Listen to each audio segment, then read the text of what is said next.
hatimu pagi hari ini. Biar Tuhan bekerja atas setiap hidupmu. Amin. Walau 10.000 rapat di kananku,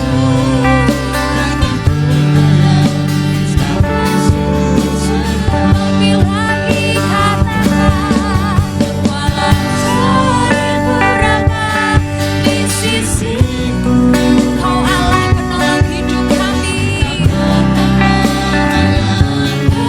penolongku. Walau 10.000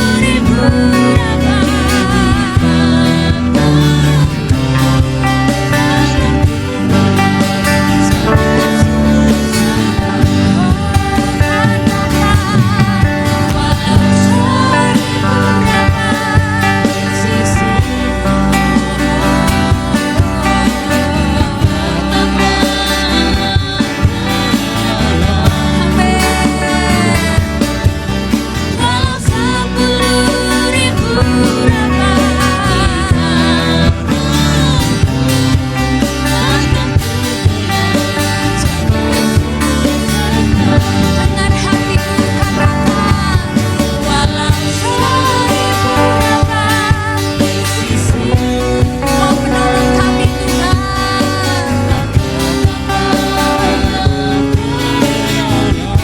Amin. Walau 10.000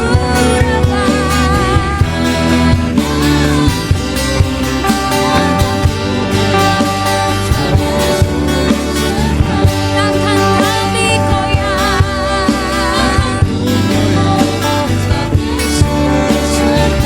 takkan kami goyah, sebab Yesus sertaku, sebab Kau serta kami,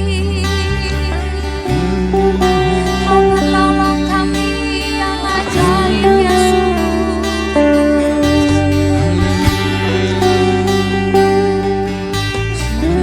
Mari saat hari ini kita mau siapkan hati kita.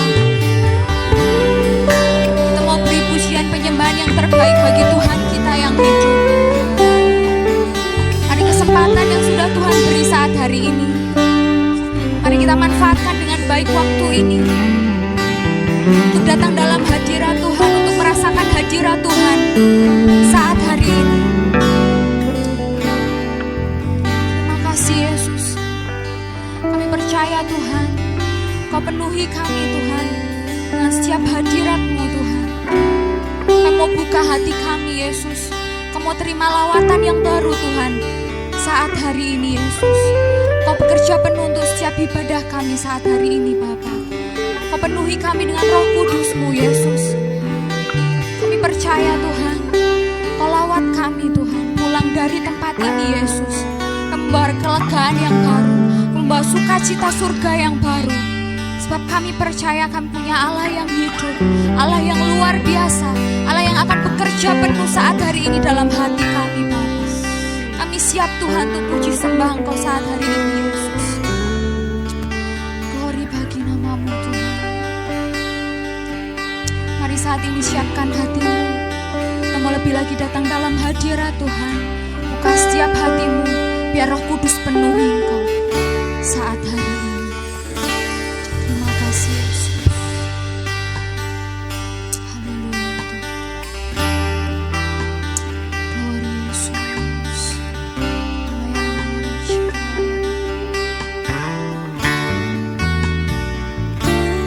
Ku beri kemuliaan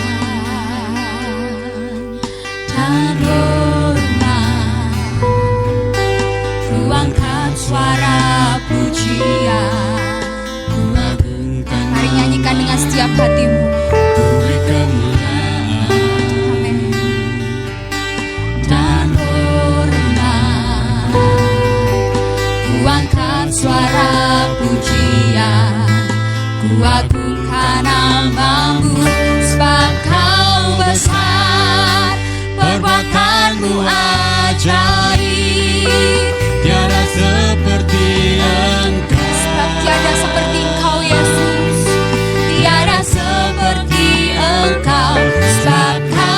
besar, perbuatanmu ajaib, tiada seperti Engkau, tiada seperti Engkau. Mari dengan segenap hatimu pujikan dari Allah. Beri kemuliaan dan Kami angkat pujian kepadamu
bekerja penuh saat hari ini Tuhan.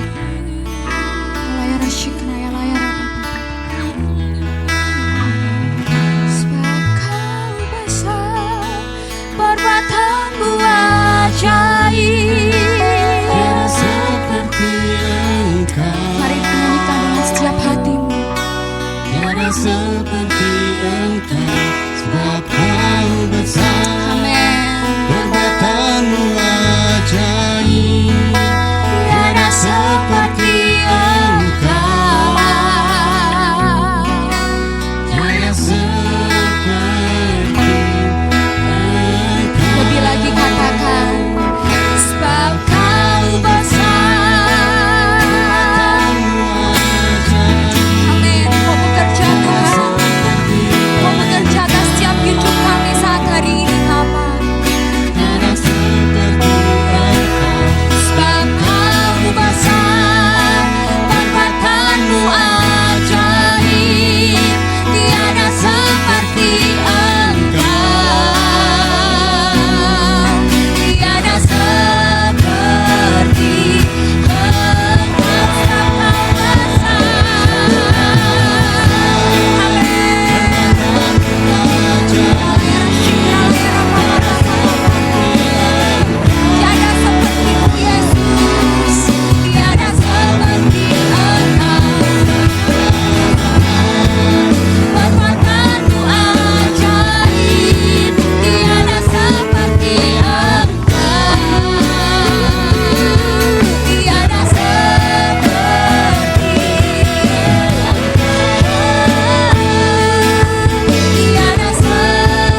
Siang hari ini kami tahu Engkau ada di sini. Dan kalau kami ada di sini juga karena kebaikan dan kemurahan Tuhan. Saat ini Tuhan kami akan mendengar firman Tuhan. Setelah kami memuliakan Engkau, kami tahu hatimu disukakan, disenangkan dengan pujian kami. Dan saat ini Tuhan biar kami bisa berkonsentrasi secara penuh untuk kami dapat mendengarkan isi hati Tuhan, firman Tuhan. Sehingga kami semua dikenyangkan oleh Tuhan pada saat ini. Sehingga kalau kami pulang, kami membawa berkat yang besar dari Tuhan. Terima kasih Bapa. Urapi hamba-Mu untuk dapat menyampaikan isi hati Tuhan. Di dalam nama Tuhan Yesus kami berdoa. Haleluya. Amin. Silakan duduk saudara.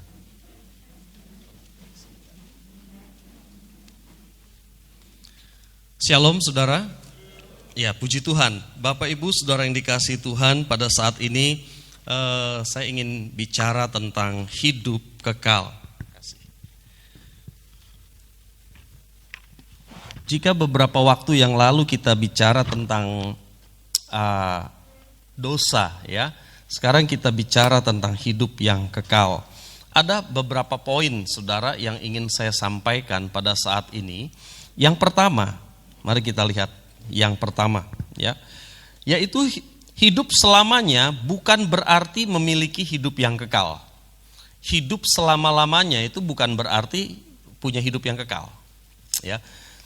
Kalau kita dengar kata hidup yang kekal, saya pikir kita semua sudah mempunyai pemahaman yang sama, ya. Saudara paham hidup yang kekal itu apa? Maksudnya hidup yang kekal, saudara? Saudara paham hidup yang kekal itu bagaimana? Ya. Tapi beberapa orang mungkin masih mempunyai pemahaman yang salah, yaitu hidup yang kekal itu berarti hidup selamanya. Nah, ini agak keliru. Karena apa? Karena iblis juga nanti hidupnya kekal, saudara. Hidup selamanya gitu ya. Tetapi bedanya iblis dan orang-orang yang berdosa, pengikut-pengikutnya itu hidup selamanya di mana, saudara? Di neraka, ya toh kalau iblis. Tapi kalau kita orang-orang kudus ya bersama Tuhan Yesus, hidup selamanya di sorga, itulah hidup yang kekal, ya. Mari kita lihat Yohanes 3 ayat 16. Karena begitu besar kasih Allah akan dunia ini, sehingga Ia telah mengaruniakan anaknya yang tunggal, supaya setiap orang yang percaya kepadanya tidak binasa, melainkan beroleh hidup yang kekal. Baik, perhatikan siapa yang mendapat hidup yang kekal, saudara. Menurut ayat ini, supaya setiap orang yang percaya, tentu saja percaya kepada Tuhan Yesus. Di sini percaya kepadanya, hurufnya besar. Tidak binasa. Berarti saudara, tidak binasa ini tidak masuk ke dalam maut, tidak dibakar, dilemparkan ke dalam lautan api. Ya, saudara. Di sini dikatakan melainkan beroleh hidup yang kekal. Nah, ini adalah pemahaman kita yang pertama dulu, saudara tangkap bahwa hanya orang yang percaya kepada Tuhan Yesus yang memperoleh hidup yang kekal, yang tidak binasa. Nah, sekarang kita lihat Wahyu 20 ayat 10.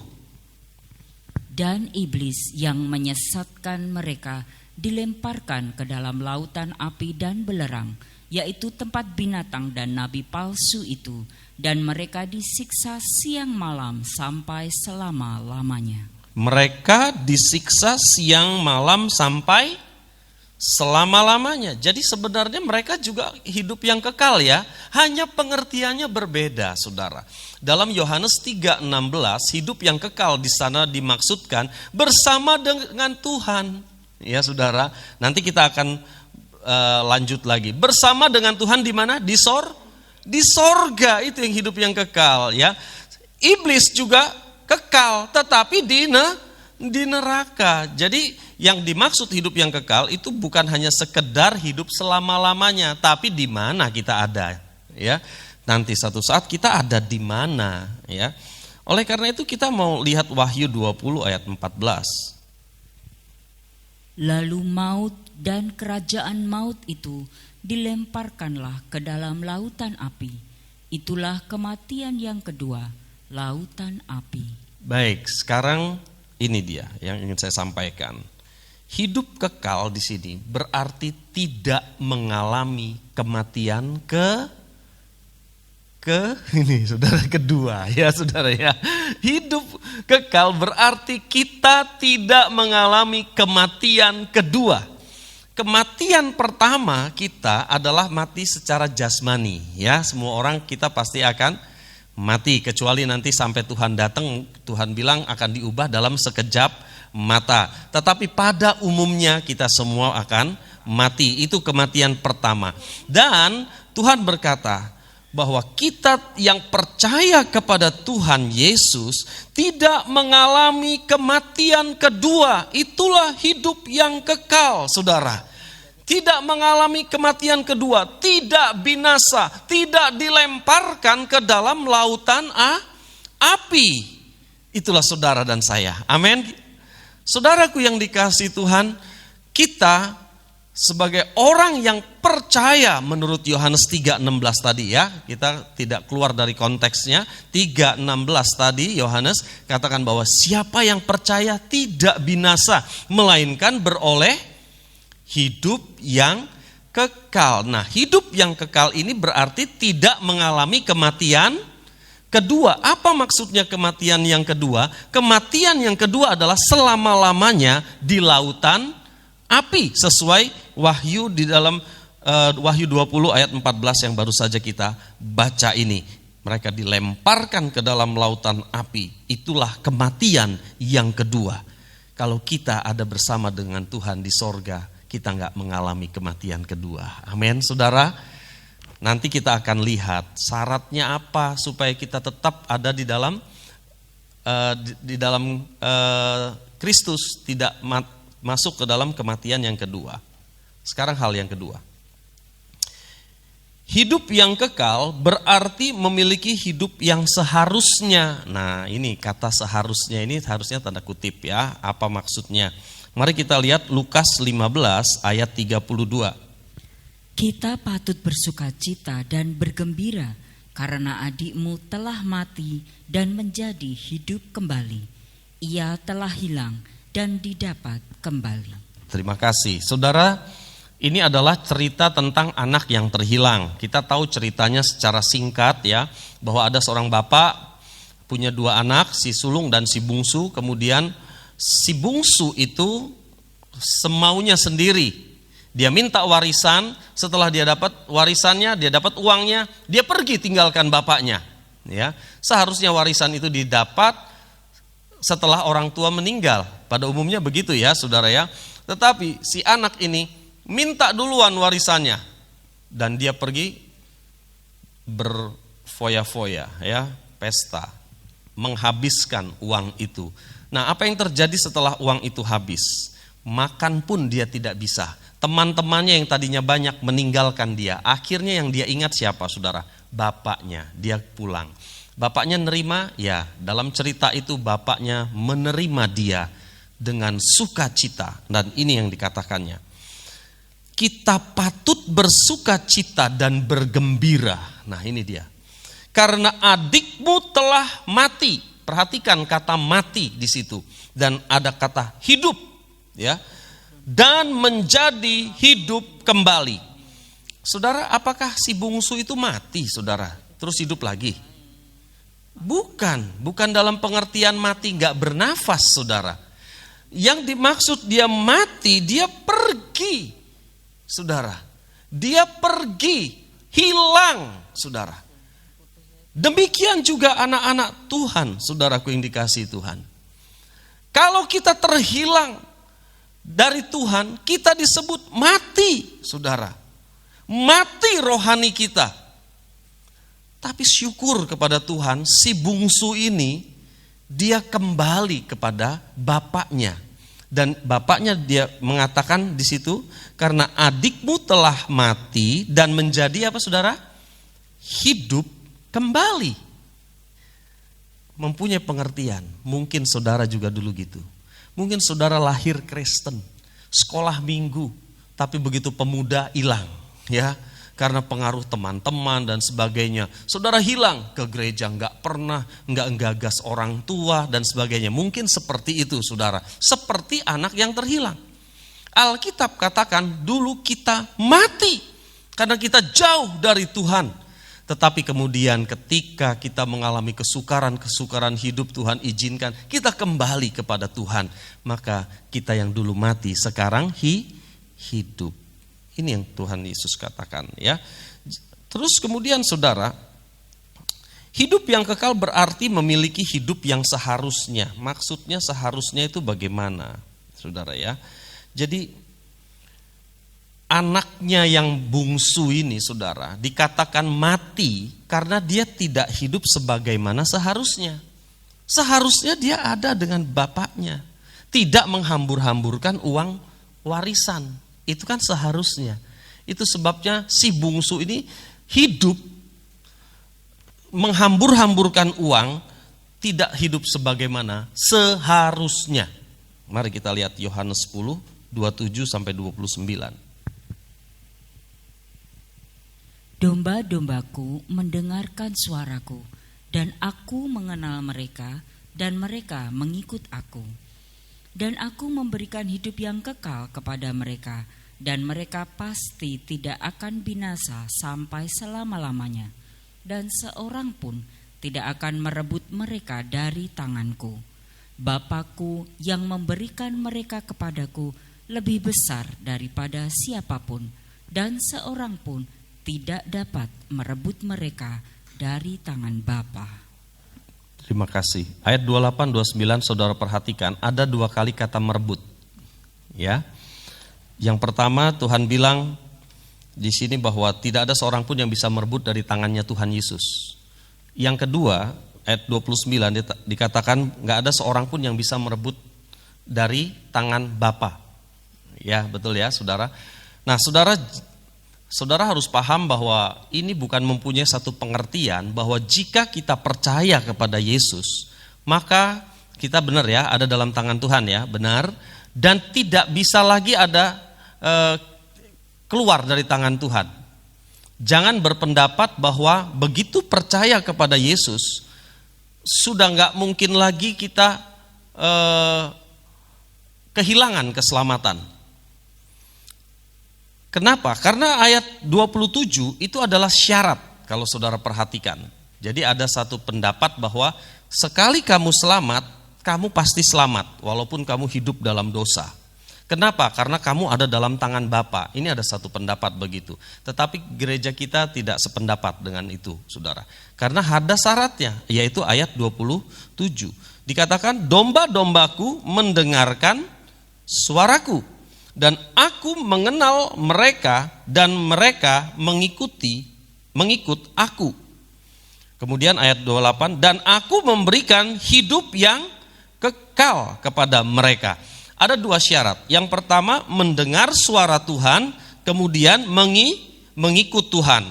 Saudara, jika kita punya hati yang benar kepada Tuhan, yaitu mau mendengarkan Tuhan dengan sungguh-sungguh setiap hari, dan mengikuti Dia, artinya saudara bukan hanya mendengar tetapi juga menjadi pelaku firman, maka memang tidak ada satupun yang bisa merebut kita dari tangan Tuhan. Siapa yang mau merebut kita, saudara? Iblis. Iblis mau merebut kita dari tangan Tuhan dan dia mau seret kita ke neraka, saudara. Kalau kita sungguh-sungguh mau mendengarkan suara Tuhan dan sungguh-sungguh mau mengikuti Tuhan, maka terjadi ayat 28-29. Tidak ada yang bisa merebut kita. Kuasa iblis tidak bisa merebut saudara dari tangan Tuhan. Tetapi saya mau katakan, kalau kita tidak sungguh-sungguh mau mendengarkan Tuhan, tidak sungguh-sungguh mau mengikut Tuhan, yaitu mau melakukan firman Tuhan, maka dengan mudah iblis akan mencaplok kita, membawa kita, menyeret kita dalam kerajaannya yang gelap itu. Jadi hati-hati saudara ya. Nah, jadi apa maksudnya kalau saya katakan poin ini, saudara, hidup sebagaimana seharusnya? Kita kembali ke anak yang terhilang tadi. Seharusnya anak yang terhilang tadi yaitu mendengarkan bapaknya dan mengikuti bapaknya. Begitu kan saudara ya? Tetapi anak itu tidak. Dia menghambur-hamburkan uangnya. Habis-habisan pesta pora, hidup semaunya sendiri saudara. Untung dia pulang. Kan begitu ya. Nah saudaraku yang dikasihi Tuhan, jadi mari kita perhatikan di sini saudara bahwa kita harus mendengar dan mengikut Tuhan, dan pasti tidak ada yang bisa merebut saudara dari tangan Tuhan yang kuat itu. Amin saudara. Amin. Mau dengar firman Tuhan dan melakukannya? Ikut Tuhan saudara ya. Jangan keluar dari jalan Tuhan saudara, karena iblis itu dia mau mencaplok kita saudara. Dia siap-siap, dia lihat siapa ini ya yang keluar jalur ya. Dia lihat. Hal yang ketiga, Yesus digambarkan sebagai hidup yang kekal. 1 Yohanes 1 ayat 1 sampai dengan 2. Apa yang telah ada sejak semula, yang telah kami dengar, yang telah kami lihat dengan mata kami, yang telah kami saksikan, dan yang telah kami raba dengan tangan kami tentang firman hidup, itulah yang kami tuliskan kepada kamu. Hidup itu telah dinyatakan, dan kami telah melihatnya, dan sekarang kami bersaksi dan memberitakan kepada kamu tentang hidup kekal yang ada bersama-sama dengan Bapa dan yang telah dinyatakan kepada kami. Ya, terima kasih. Saudara, mungkin kalau kita perhatikan kata-katanya agak sedikit rumit ya, saudara. Benar gak? Coba saudara baca gitu, ini kalimatnya rumit gitu saudara, tapi oke lah, cukup jelas sebenarnya ya. Perhatikan, apa yang telah ada sejak semula. Sebenarnya Yohanes sedang berbicara tentang Yesus Kristus saudara ya. Dia sedang berbicara tentang Yesus Kristus. Dia katakan apa yang telah ada sejak semula.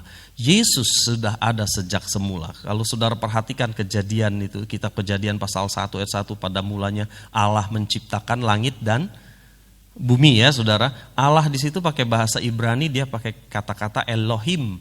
Kalau bahasa Ibrani ada im gitu, itu berarti jamak. Jamak itu berarti lebih dari satu saudara. Dalam pengertian itu adalah Allah Bapa, Allah Anak, dan Allah Roh Kudus. Berarti Tuhan Yesus ikut menciptakan dunia ini. Bukan berarti Allah kita tiga. Saudara harus mengerti. Allah kita esa, satu. Ya saudara. Nah, itu yang disebut dengan Tritunggal itu. Kita tidak bahas itu. Oke, selanjutnya saudara. Apa yang telah ada sejak semula, yang telah kami dengar. Yohanes bilang, kami dengar. Yang telah kami lihat, berarti Yohanes lihat dengan mata kami. Yang telah kami saksikan dan yang telah kami raba dengan tangan kami tentang firman hidup, berarti dia memegang. Ya, itulah yang kami tuliskan kepada kamu. Ini yang kami tulis. Apa yang dia memberitakan? Siapa saudara? Dia memberitakan Yesus sebenarnya. Hidup itu telah dinyatakan, ayat 2. Dan kami telah melihatnya. Yohanes sudah melihat Yesus. Dan sekarang kami bersaksi dan memberitakan kepada kamu tentang hidup kekal. Siapa hidup kekal saudara? Yesus Kristus yang ada bersama-sama dengan Bapa dan yang telah dinyatakan kepada kami.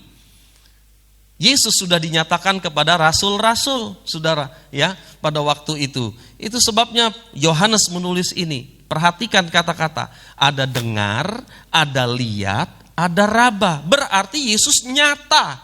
Benar ya? Kalau saudara ada benda, saudara bisa pegang, bisa lihat, bisa dengar. Berarti bendanya ada, gitu kan saudara? Ya, nyata sekali saudara. Dan ini adalah bicara tentang Yesus saudara. Tapi masalahnya adalah saudara, Yesus sekarang tidak ada lagi di dalam dunia. Dia sekarang ada di mana? Di sorga. Ya. Ketika Yesus hidup dulu, 2000 tahun yang lalu, saudara, Yesus itu menjadi batu sandungan bagi orang-orang yang hatinya nggak lurus. Benar apa enggak, saudara? Ya, ahli-ahli Taurat, orang Farisi, orang Saduki, itu hati mereka nggak lurus, saudara. Ya, itu mereka benci sama Tuhan Yesus.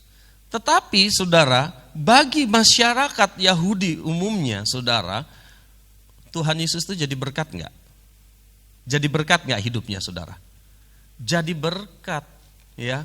Sakius saja diberkati, ya kan, saudara? Orang berdosa, ada orang perempuan berdosa yang mengurapi kaki Yesus, diselamatkan. Banyak orang diselamatkan. Ada orang buta melihat, orang lumpuh berjalan, saudara. Orang sakit kusta disembuhkan. Tuhan Yesus berbuat banyak kebaikan dan banyak orang diberkati dengan kehidupan Yesus, saudara. Tapi masalahnya hari ini, Yesus itu ada di sorga, saudara. Tetapi walaupun dia ada di sorga, dia mengutus siapa, saudara? Rohnya. Iya kan? Roh Kudus yang kita kenal. Itu disebut juga Roh Suci, Roh Kristus. Dan siapa yang percaya kepadanya tadi, makanya mempunyai hidup yang kekal. Kenapa? Karena hidup kekal itu adalah Kristus.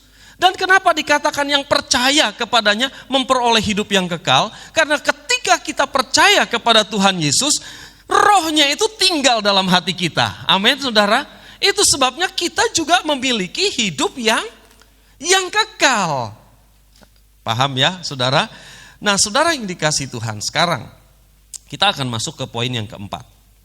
Saya akan lanjutkan ke poin keempat. Mari. Setiap orang yang memiliki Kristus memiliki kualitas hidup Allah. Setiap orang yang memiliki Kristus memiliki kualitas hidup Allah. Kenapa? Karena Roh Kristus tinggal dalam hati kita. Roh Kristus tinggal di dalam hati kita, saudara. Sedangkan poin ketiga tadi kita sudah lihat bahwa Kristus itu luar biasa. Kehidupannya jadi berkat bagi banyak orang. Benar ya? Itu sebabnya kalau Roh Kristus ada dalam saudara dan saya, berarti kita mempunyai satu kualitas rohani yang mantap. Kualitas rohani yang ilahi ada di dalam hidup kita. Amin, saudara. Itu sebabnya saya selalu berkata, orang yang percaya kepada Yesus itu harus mengalami satu perubahan di dalam hidupnya. Ada satu kualitas rohani di dalam hidup kita. Yesus itu lemah lembut, benar gak, saudara? Yesus rendah hati, dia baik. Semua itu bisa dilihat, bisa didengar. Ya, misalnya seorang pemarah atau tidak, dia lembut. Saudara bisa tahu kan? Bisa tahu toh? Saudara bisa lihat, oh dia orangnya sabar. Ya toh, saudara? Kalau kita ngomong sabar itu kita bicara kualitas kan, saudara? Kualitas seseorang. Oh dia tuh dikit-dikit nesu. Jangan cedak-cedak, kita ngomong gitu kan, saudara. Berarti kita sedang bicara kualitas seseorang. Benar gak, saudara? Ya. Nah, saudara, kalau saudara ada di dalam Kristus dan hidup yang kekal itu ada di dalam kita, saudara, maka seharusnya sedikit demi sedikit hidup kita akan terus mengalami perubahan yang serupa seperti siapa? Kristus. Benar apa enggak? Sehingga hidup kita menjadi berkat bagi banyak orang. Artinya saya mau bicara apa, saudara? Kalau saudara bilang saudara punya hidup yang kekal, tapi hidup saudara tidak menunjukkan Kristus ada, karena Kristus itu adalah hidup yang kekal itu, ada di dalam diri kita, kita sedang menipu diri kita sendiri, saudara. Saudara yakin mati masuk surga? Amin. Tetapi kita nggak pernah menunjukkan bahwa Kristus itu ada di dalam diri kita, saudara. Dari apa? Dari perkataan kita, dari tingkah laku dan perbuatan kita. Nggak menunjukkan sama sekali kalau kita itu, kalau Kristus itu tinggal di dalam diri kita. Justru sebaliknya, orang bukan lihat Kristus, lihat siapa, saudara? Ya, wah ini orang kok seperti ini ya, kasar banget gitu aja ya. Sama istri, dikipas kalau marah. Istrinya dikipas, saudara ya. Pakpok gitu kan dikipas. Ya, saudaraku yang dikasihi Tuhan, jadi kita bisa lihat sama seperti Kristus dulu. Yohanes lihat apa yang kami lihat, apa yang kami dengar, apa yang kami raba, itu yang kami saksikan. Hari ini saudara, orang melihat saudara, melihat saya. Yesus ada nggak di dalam kita? Ya, hidup yang kekal itu ada apa nggak di dalam kita? Dan mereka melihat, saudara. Dan kalau mereka melihat, aduh itu bapak itu dulu kasar banget. Tapi sekarang setelah dia sungguh-sungguh ikut Tuhan, beda banget. Lah menjadi kesaksian toh saudara. Hidup kita menjadi kesaksian. Kenapa? Karena hidup yang kekal itu ada dalam diri kita. Amin saudara. Saya kasih contoh, 1 Yohanes 3, 14, 15. Kita tahu bahwa kita sudah berpindah dari dalam maut ke dalam hidup, yaitu karena kita mengasihi saudara kita. Barang siapa tidak mengasihi, ia tetap di dalam maut. Setiap orang yang membenci saudaranya adalah seorang pembunuh manusia, dan kamu tahu bahwa tidak ada seorang pembunuh yang tetap memiliki hidup yang kekal di dalam dirinya. Ya, terima kasih. Saudara, kalau di dalam Lukas pasal 15 tentang anak yang terhilang tadi, dia katakan begini, anakku mati dan sekarang hidup. Saudara lihat, mati, hidup.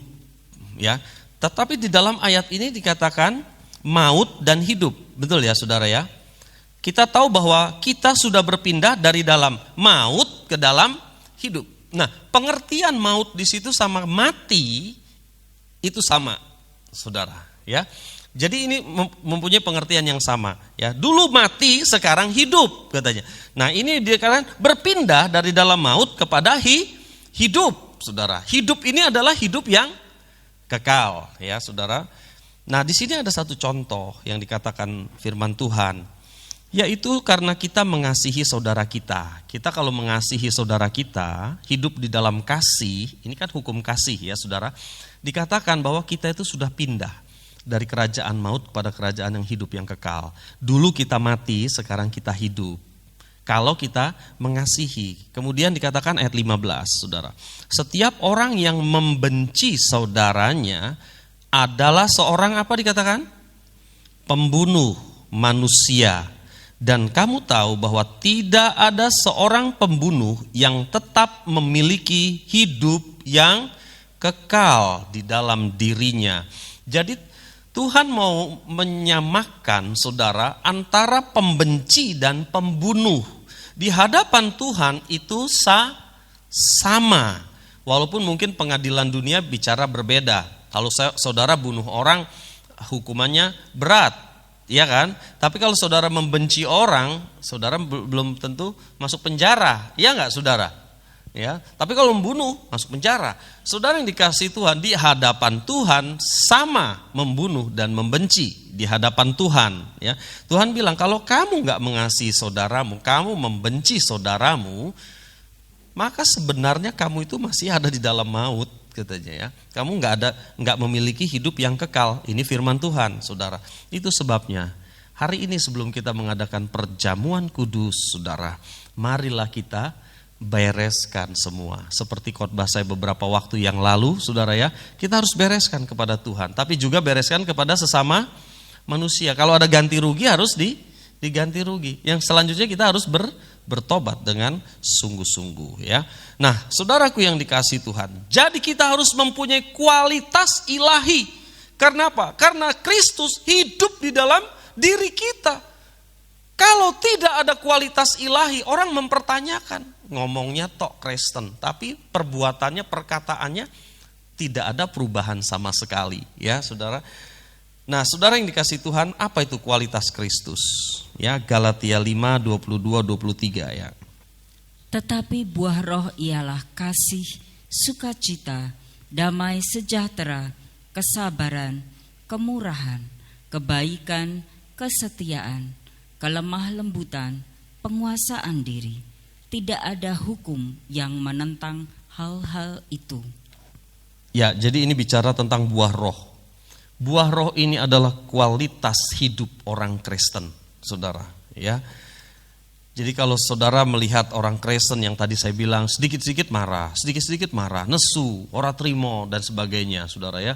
Saudara bisa lihat orang ini tidak ada perubahan hidup. ya di dalam hidupnya, saudara. Kualitasnya bagaimana, saudara? Seharusnya kita berbuahkan buah-buah Roh Kudus ketika kita ada di dalam Kristus. Amin, saudara. Dulu mungkin kita suka begitu, saudara, gampang tersinggungan, sedikit marah. Tetapi ketika Kristus ada dalam diri kita dan kita membiarkan Dia menguasai kita, maka karakter dosa itu sedikit demi sedikit akan terkikis, saudara. Dan orang akan melihat, oh ya, beda ya si A itu, beda sekali. Sekarang beda. Amin, saudara. Saudara orang yang berbeda dengan yang dulu? Amin. Ya, kita harus menjadi orang yang berbeda dari orang yang dulu, saudara. Kenapa? Karena Kristus tinggal dalam hati saudara. Amin. Karena Kristus tinggal di dalam hati kita. Nah, saudara yang dikasihi Tuhan, di sini ada satu kualitas yang luar biasa. Ada sukacita, damai, sejahtera, kesabaran, kemurahan dan sebagainya. Kita nggak punya cukup waktu untuk membahas semua, tapi saudara lihat aja. Misalnya ini ada sukacita ya, saudara. Orang yang punya damai, punya sukacita, itu nggak ada kekhawatiran dalam dirinya. Betul nggak, saudara? Khawatir mungkin sebentar, gitu, tapi dia ingat firman Tuhan dan dia mulai, aku percaya Tuhan. Nah ini orang yang percaya kepada Kristus, punya iman, dia akan begitu, saudara ya. Kemudian saudaraku yang dikasihi Tuhan, yang namanya sukacita itu bukan sukacita dari dunia ini, bukan sukacita sementara. Tadi pagi saya bilang begini, misalnya saudara punya duit, kemudian rekreasi dengan keluarga, entahkah ke Dieng, entahkah kemana sajalah, Tawangmangu atau ke Sarangan gitu ya. Saudara pergi, senang ya, mungkin dengan keluarga, dengan teman atau siapa saja. Saudara tertawa, cerita-cerita, selfie-selfie gitu ya. Kemudian saudara pulang ke Solo. Ketemu orang di Solo, saudara. Ketemu orang ngomongnya nyelekit. Ya.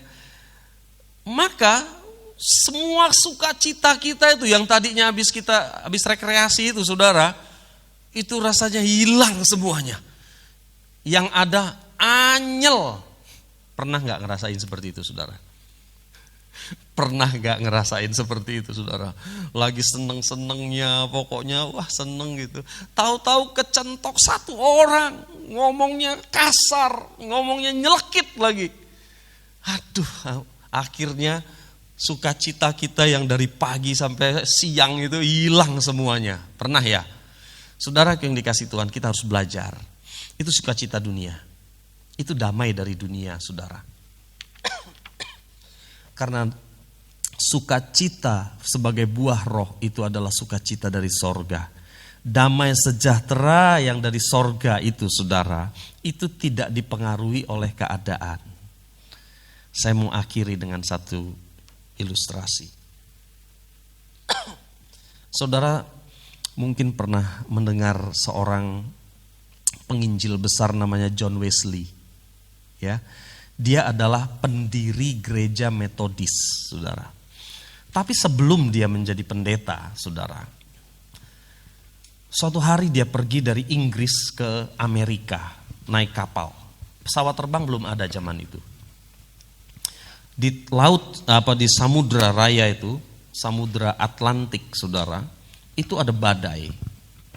Kapal mulai oleng, terus berjam-jam begitu saja. Karena kalau ada badai itu bisa dalam waktu yang lama. Dan mereka di dalam ketakutan yang luar biasa seluruh awak kapal. Tetapi ada sekelompok orang Kristen yang berasal dari Jerman, saudara. Itu mereka justru gak kelihatan takut. Mereka nyanyi lagu-lagu rohani, saudara. Mereka nyanyi di tengah badai itu. Mereka nyanyi, gak kelihatan ketakutan, saudara. Si John Wesley ini mungkin pada saat itu masih muda mungkin ya. Dia mendekati kumpulan orang Jerman yang lagi nyanyi ini, saudara. Dia tanya, apa kalian gak rasa takut toh? Kita ini bisa mati ini, kita ada badai seperti ini. Mereka bilang, kami tidak takut. Bahkan anak-anak kami juga tidak takut, katanya. Saudaraku yang dikasihi Tuhan, mereka nyanyi. Mengapa mereka tidak takut? Mengapa mereka tetap ada damai di tengah badai? Karena mereka mempunyai damai sejahtera dari sorga. Itu adalah damai sejahtera sejati. Itu adalah satu kualitas ilahi, saudara. Kualitas roh yang luar biasa. Saudaraku yang dikasihi Tuhan, jangan sampai hilang sejahtera saudara gara-gara ini dan itu. Jangan sampai hilang sukacita saudara gara-gara tetangga saudara, gara-gara saudara kita yang ini, gara-gara sahabat kita dan sebagainya. Betul ya saudara? Kita harus selesaikan setiap masalah, tetapi saudara, walaupun kita harus selesaikan setiap masalah, jangan sampai hilang damai sejahtera kita. Amin saudara. Ada pertanyaan terakhir mungkin. Loh, tapi aku 9 buah roh ini belum bisa melakukan semua Pak. Berarti aku gak punya hidup yang kekal. Nanti dulu, jangan seperti itu berpikirannya. Kita harus mempunyai satu konsep bahwa segala sesuatu berasal dari hati. Betul ya? Kalau hati kita benar di hadapan Tuhan, kita mau mendengar dan mau mengikut Kristus seperti ayat Alkitab yang sudah kita baca tadi ya saudara. Kita mau mendengar sungguh-sungguh setiap perkataan Tuhan dan kita mau berusaha, kita mau melakukan firman Tuhan, hati saudara sudah benar. Ketika saudara jatuh dalam dosa, ketika saudara tiba-tiba marah-marah dan gak sukacita, bukan berarti langsung hilang hidup kekal saudara, bukan begitu. Saya mau katakan tadi bahwa semuanya berasal dari hati. Orang yang hatinya sesat, saudara, yang gak sungguh-sungguh sama Tuhan, sekalipun kelakuannya kayaknya ramah, baik, tapi sebenarnya hatinya sesat. Sebenarnya hidup yang kekal sudah gak ada sama orang itu. Tetapi kalau saudara hatinya benar di hadapan Tuhan, tapi sesekali jatuh dalam dosa, Tuhan sediakan pengampunan. Amin. Hanya memang berbeda-beda tingkatan orang Kristen. Ada orang Kristen yang masih bayi, yang seringkali jatuh. Ada yang sudah remaja, ada yang sudah dewasa. Ini hanya masalah tingkatan orang Kristen. Tetapi kita sudah di jalur yang benar. Hati kita benar. Amin saudara. Jadi saudara jangan bingung ya dalam perkara ini. Ya, yang penting saudara bilang, Tuhan, aku mau benar-benar dengar firman Tuhan dan aku sungguh-sungguh mau melakukan firman Tuhan. Kalau saudara punya prinsip itu, hidup kekal itu ada dalam hidup saudara dan iblis tidak bisa merebut saudara. Amin. Ku mau sepertimu Yesus. Ya.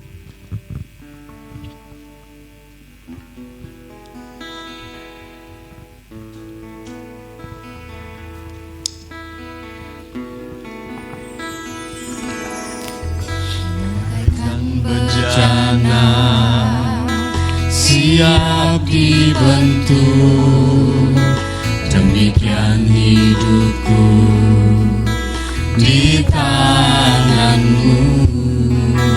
Dengan urapan kuasa rohmu, ku dibaharui selalu. Jadikanku Allah dalam rumahmu, inilah hidupku di tanganmu. Bentuklah seturut kehendakmu, pakailah sesuai rencanamu. Mau sepertimu Yesus, mau sepertimu Yesus, disempurnakan selalu dalam setiap jalanku, memuliakan. Sepertimu Yesus, mau sepertimu Yesus. amin. Sempurnakan selalu dalam setiap jalanku, memuliakan. Siang hari ini saudara, yang paling penting adalah kita periksa hati kita. Apakah aku benar-benar sungguh-sungguh mau mendengar dan mau melakukan firman Tuhan? Biarkan Roh Kudus menyelidiki hati kita. Jika kita bilang iya, aku punya kesungguhan hati mau melakukan setiap firman Tuhan, saudara sudah di jalur yang benar. Mungkin saudara sesekali jatuh dalam dosa. Tuhan menyediakan pengampunan bagi saudara. Tapi hidup yang kekal saudara sudah miliki. Itu sebabnya hari ini biar kita minta Tuhan periksa hidup kita. Apalagi kita sebentar lagi masuk dalam perjamuan kudus. Biar Tuhan periksa hati kita. Ada sesuatu yang tidak berkenan di hadapan Tuhan, kita minta ampun pada Tuhan. Oleh karena itu saya berikan waktu sejenak kepada Bapak Ibu Saudara untuk kita minta Roh Kudus mengoreksi, menyelidiki hati kita. Sementara itu petugas perjamuan kudus bisa menyiapkan diri.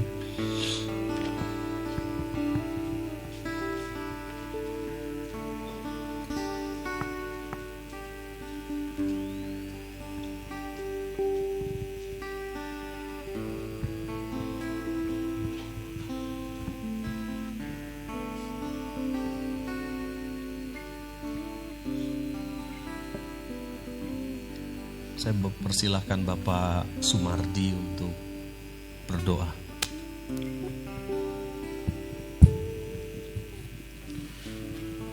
Menjadi kerinduan kami Tuhan, di dalam hidup kami untuk senantiasa mendengar suara Tuhan, dan kami boleh mengikut Engkau, kami boleh senantiasa melakukan setiap apa yang Engkau perintahkan atas hidup kami, sesuai daripada kebenaran firman-Mu. Sehingga Tuhan, di dalam kehidupan kami percaya hidup yang kekal bersama-sama dengan Engkau menjadi bagian di dalam kehidupan kami sebagai orang percaya kepada Engkau. Terima kasih Tuhan Yesus, biarlah buah Roh itu senantiasa menjadi bagian kami dan kami bisa melakukan apa yang menjadi kehendak-Mu. Sehingga dalam hidup kami senantiasa menjadi berkat bagi orang lain. Nama Tuhan Yesus senantiasa ditinggikan dan dipermuliakan. Meteraikan kebenaran firman-Mu masuk ke dalam hati kami masing-masing dan menjadikan suatu rema yang hidup di dalam kami mengikut Engkau. Pada saat ini Tuhan, kami akan memasuki di dalam perjamuan kudus-Mu. Kami mengenang sungguh luar biasa pengorbanan-Mu Tuhan Yesus. Engkau rela mati di atas kayu salib hanya untuk menebus dosa-dosa kami. Orang yang percaya kepada Engkau tidak akan tinggal di dalam hidup kesesatan, akan tapi memperoleh hidup yang kekal. Terima kasih Tuhan Yesus, kami mengucap syukur kalau sebentar kami akan menerima perjamuan. Sucikan dan kuduskan tubuh jiwa kami, sehingga benar-benar layak kami untuk menerima perjamuan kudus-Mu saat pagi hari ini dan mendatangkan suatu berkat secara jasmani dan secara rohani di dalam kehidupan kami. Terima kasih Bapa di dalam surga, hanya di dalam satu nama Tuhan kami Yesus Kristus kami berdoa dan mengucapkan syukur senantiasa. Haleluya, amin. Silahkan dibagikan. Bapak Ibu Saudara yang dikasihi Tuhan, sementara petugas membagikan perjamuan kudus, kita juga memeriksa hati kita. Apakah damai sejahtera dan sukacita dalam hati kita itu hilang karena masalah ini dan itu? Saudara, Tuhan bilang begini, damai sejahtera yang kuberikan itu tidak diberikan oleh dunia ini. Berarti damai sejahtera yang Tuhan berikan itu berasal dari sorga, tidak dipengaruhi oleh badai hidup yang ada di dunia ini. Dan hari ini saya percaya kalau kita beriman, Tuhan, damai-Mu yang istimewa itu tinggal dalam hati saya. Saudara pulang dengan penuh damai sejahtera. Enggak mungkin wajah saudara merengut pulang, tapi saudara dibebaskan oleh firman Allah hari ini. Kalau aku cari damai. Saudara yang sudah dapat perjamuan kudus boleh bangkit berdiri. Kalau aku cari damai. Kalau aku cari damai, hanya ku dapat dalam Yesus.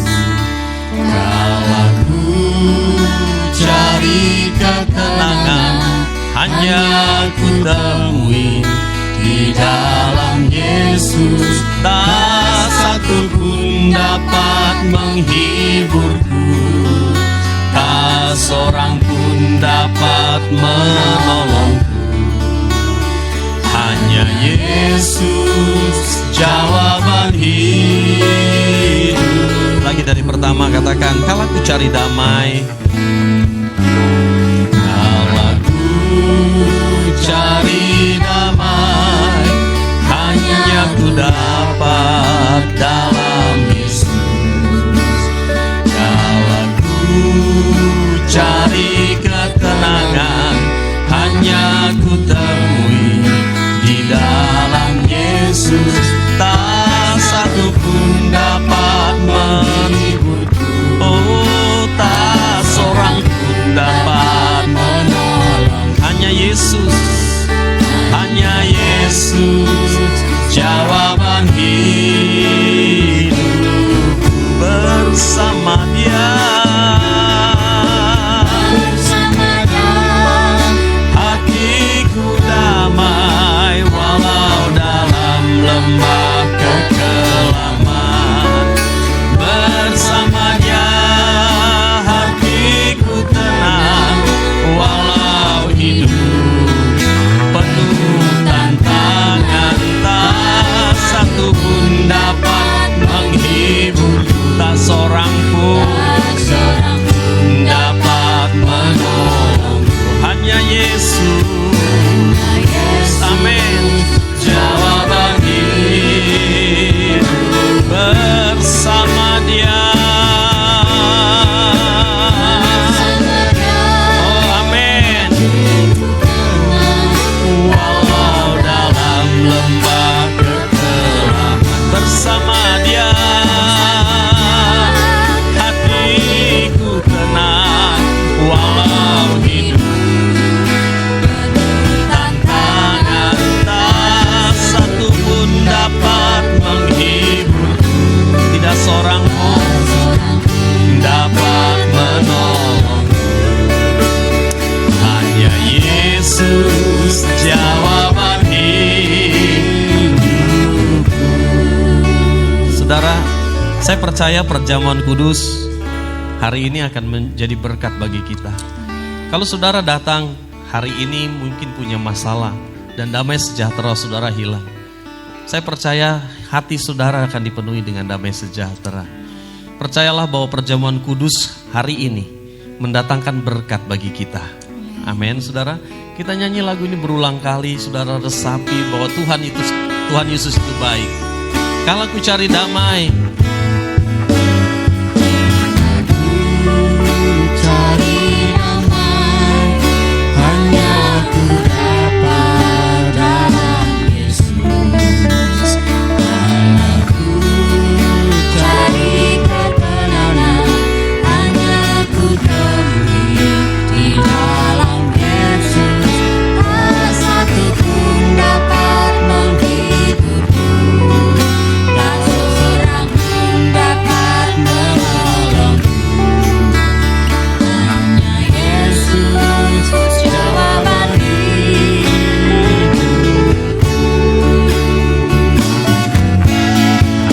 Bersamanya hatiku damai walau dalam lembah kekelaman. Bersamanya hatiku tenang walau hidup penuh tantangan. Tak satu pun dapat menghiburku, tak seorang pun dapat menolongku. Hanya Yesus jawaban hidupku.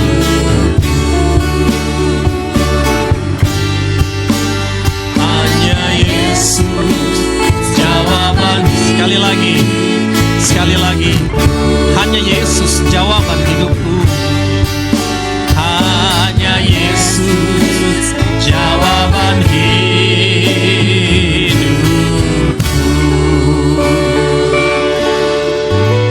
kita angkat roti di tangan kanan. Demikian bunyi firman Allah, sebab apa yang telah kuteruskan kepadamu telah aku terima dari Tuhan, yaitu bahwa Tuhan Yesus pada malam waktu ia diserahkan mengambil roti, dan sesudah itu ia mengucap syukur atasnya, ia memecah-mecahkannya dan berkata, inilah tubuhku yang diserahkan bagi kamu.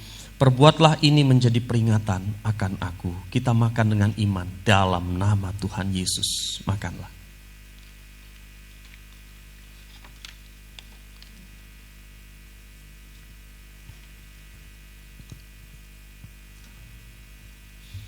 Kita angkat cawan di tangan kanan.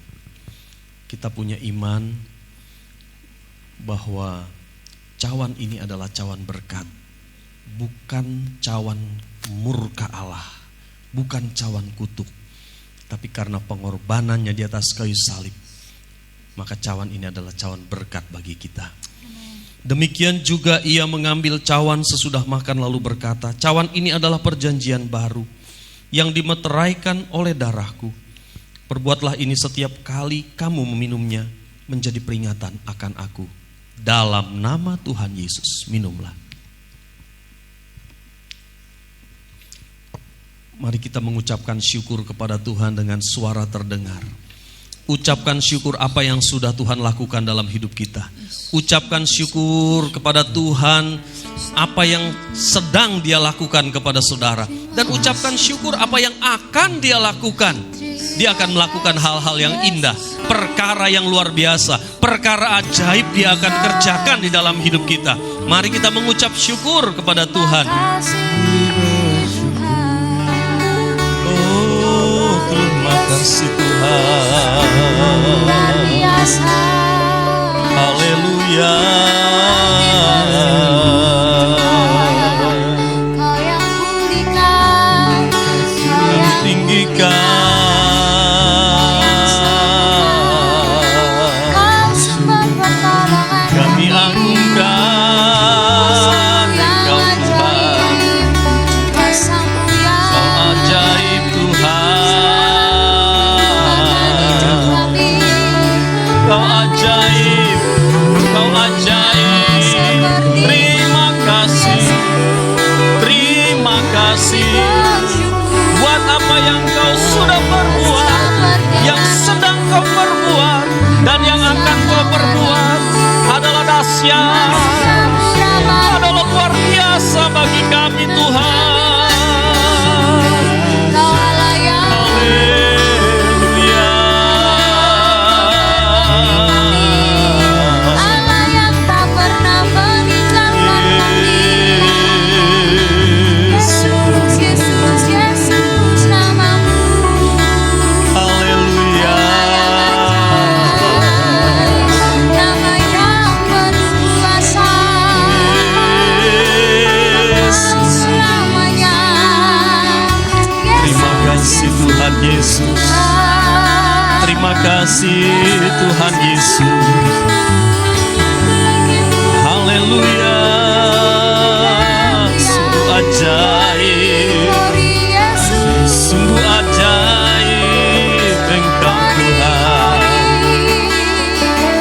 Terima kasih Tuhan. Terima kasih Tuhan. Sungguh kami bersyukur. Sungguh kami bersyukur.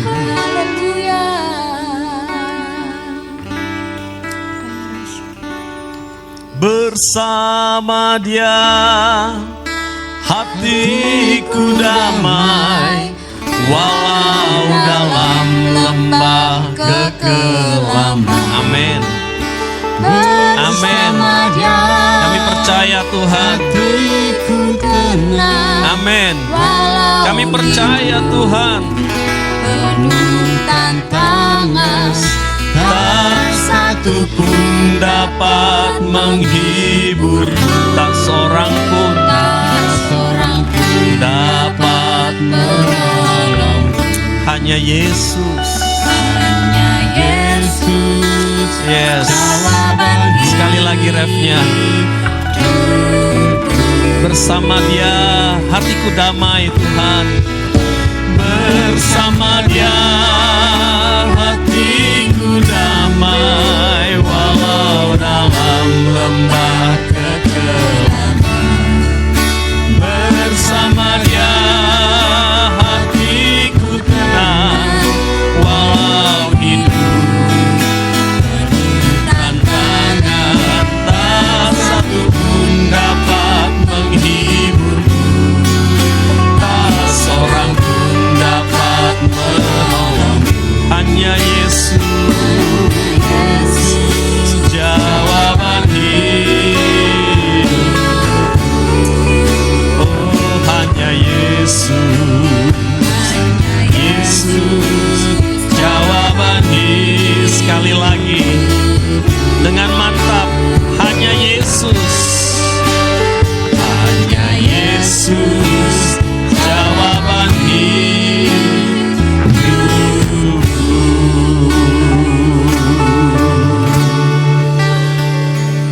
Mari saudara, kita tengadahkan tangan kita dan terima berkat dari Tuhan.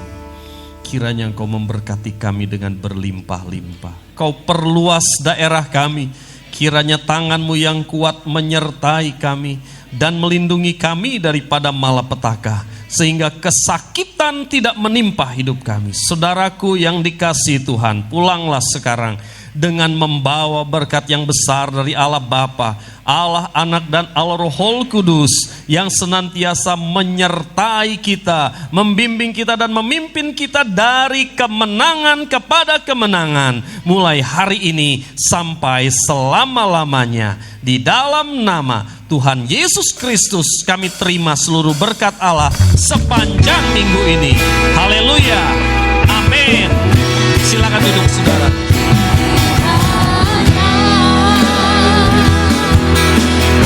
memberkati aku berlimpah-limpah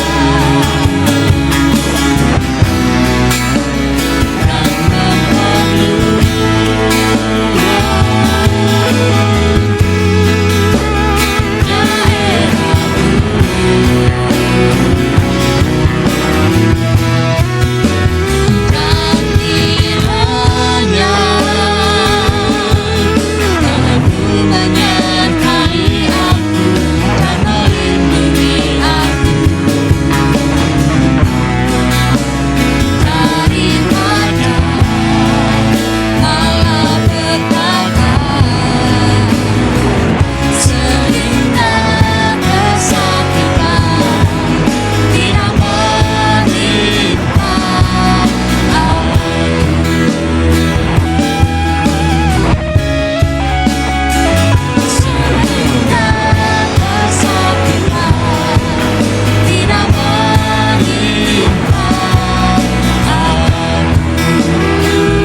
sudah berada di penghujung acara ibadah pada saat hari ini. Dan sebelum Bapak Ibu pulang ke rumah masing-masing, saya akan membacakan pengumuman dari gereja.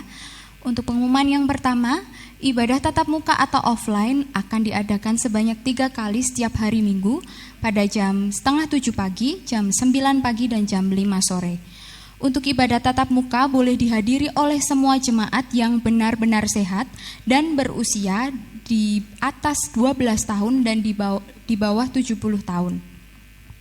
Bagi setiap jemaat yang akan mengikuti ibadah tatap muka atau offline, wajib mematuhi protokol kesehatan seperti memakai masker dengan benar, mencuci tangan dan menggunakan hand sanitizer yang sudah disiapkan gereja di depan, melakukan pengecekan suhu badan dan presensi, serta tidak membentuk kerumunan sebelum dan sesudah ibadah selesai. Mempersiapkan persembahan dalam amplop atau dapat melalui transfer bank ke rekening gereja. Bagi jemaat yang belum bisa mengikuti ibadah tatap muka atau offline, dapat dipersilahkan mengikuti ibadah online yang akan disiarkan di kanal YouTube setiap hari Minggu jam 5 sore. Kemudian pengumuman selanjutnya untuk ibadah khusus penyerahan anak akan dilakukan pada tanggal 12 Desember 2021 setelah jam ibadah kedua. Dan pembelajaran untuk orang tua calon peserta akan dimulai pada bulan November 2021. Bagi Bapak Ibu yang akan mengikuti penyerahan anak dapat dipersilahkan untuk mendaftarkan diri melalui sekretariat gereja. Kemudian pengumuman selanjutnya untuk ibadah komsel sudah dilakukan secara offline yang akan dilaksanakan setiap hari Selasa, Rabu dan Kamis di gereja jam 7 malam sesuai jadwal komsel masing-masing. Untuk petugas LCD mungkin bisa dicantumkan untuk pembagiannya setiap ibadah komsel hari Selasa, Rabu dan Kamis. Kemudian untuk ibadah komisi orang muda sudah dilaksanakan secara offline di gereja setiap hari Sabtu jam 6 sore. Pengumuman tambahan dari gereja. Bagi Bapak Ibu yang merasa kehilangan amplop PBB atas nama Ibu Yukini dan STNK motor atas nama Kawitnu Wisnu Raharjo dapat mengambil di sekretariat gereja. Sekali lagi, bagi Bapak Ibu Saudara yang merasa kehilangan amplop PBB atas nama Ibu Yukini dan STNK motor atas nama Kawitnu Wisnu Raharjo dapat mengambil di sekretariat gereja. Sekian pengumuman dari gereja, Tuhan Yesus memberkati.